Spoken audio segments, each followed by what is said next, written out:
అంటే ఒక లోక్సత్తా లాంటి పార్టీలో మీరు పనిచేశారండి. ఈరోజు అంటే ఎవరు నిజాయితీ పరులు ఎవరు కాదు అని ఏ విధంగా డిసైడ్ చేసి పార్టీలోకి తీసుకునేటువంటి ప్రక్రియ ఉందంటారు మనకి? వేరే పార్టీలు అంటారా? ఎక్కడైనా కూడా ఇప్పుడు ఒక పార్టీ పెట్టాలన్నప్పుడు ఇప్పుడు లోక్సత్తాలో కూడా అనేక మంది సభ్యులు ఉన్నారు. ఇవాళ అనేక పార్టీలు మనం చూస్తున్నాం.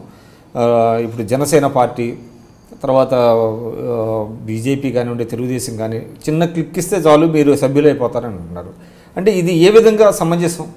అంటే వాళ్ళ పూర్వ చరిత్ర తెలియకుండా, వాళ్ళ బ్యాక్గ్రౌండ్ ఏంటో తెలియకుండా వాళ్ళని సభ్యులుగా చేర్చుకోవడం వల్ల ఈ సమాజాన్ని సోకాల్డ్ మేము ఉద్ధరిస్తామని చెప్తున్న వాళ్ళు ఏ విధంగా మార్పు తీసుకురాగలుగుతారు? అవన్నీ ఊరక సంఖ్య చెప్పుకోవడానికి చేసే జిమ్మిక్సే తప్ప దాంతో పార్టీల నిర్మాణం కావండి. ఏ పార్టీ చేసినా లోక్సత్తా కూడా మేము కొన్ని అలాంటి ప్రయోగాలు చేసాం.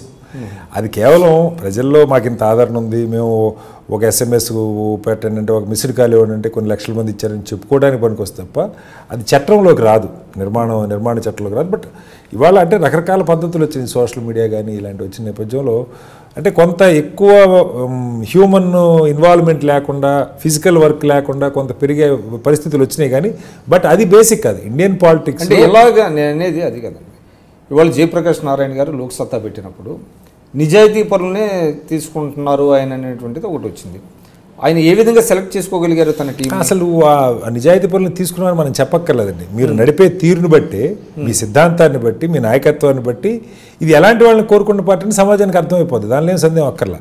ఇప్పుడు లోక్సత్తా ఇక్కడ పనిచేసింది, సరే ఢిల్లీలో ఆమ్ ఆద్మీ పనిచేసింది, లేదా ఇంకొక ఎవరన్నా రేపు పొద్దున ఒకళ్ళు ఇలాంటి ప్రయత్నం హానెస్ట్గా చేయటం మొదలు పెడితే సమాజం వాళ్ళ ప్రయత్నం వచ్చిన మనుషులు వాళ్ళ సిద్ధాంతం చూసిన తర్వాత మా దగ్గరికి ఎవరు ఒక పెద్ద కోట్లు ఖర్చు పెట్టుకున్న వాళ్ళు, కోట్లు ఖర్చు పెట్టి మేము గెలుస్తామని చెప్పిన వాళ్ళు నాకు తెలిసి అయితే పెద్దగా ఎవరు రాలా.